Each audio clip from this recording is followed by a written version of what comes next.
國際社近來關心美國參議院是表決以54票贊成、45票反對，通過由總統川普提名的前聯準會理事華喜來接任聯準會主席。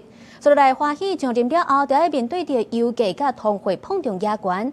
外界是評估認為，這聯準會短期內唔若袂降息，甚至有可能是被迫要考慮擱再升息。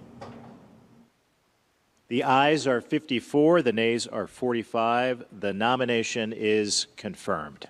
在經過幾個月的政治攻防了後，56歲沃許總算受到參議院的確認，正式正做新一任聯準會主席。這項任命案打破過去兩黨對聯準會首長典型共識的傳統，看到目前華府兩極化的政治氣氛。美國總統 Trump 直直希望聯準會會當降低利率，也毋過面對這期，沃許在進前的聽證會捍衛獨立性。Are you going to be anybody's human socked up? No, I'm honored the president nominated me for the position, and I'll be an independent actor if confirmed as chairman of the Federal Reserve.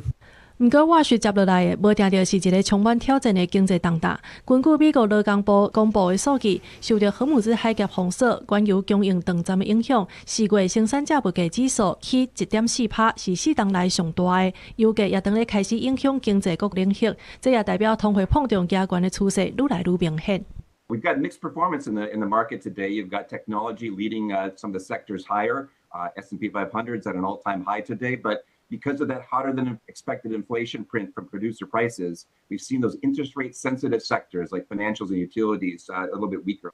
上新的通貨膨脹數據，讓市場對降息的希望攏無去。波士頓聯邦準備銀行總裁柯林斯坦白講，若陣通貨膨脹壓力無通消退，可能會閣討論升息。這對一直要求降息的川普來講是真大的打擊，也可見沃許上任了後，安怎佇個穩定物價、甲總統的政治壓力之間，找到一個較平衡的做法。公司新聞，鄭偉林編譯。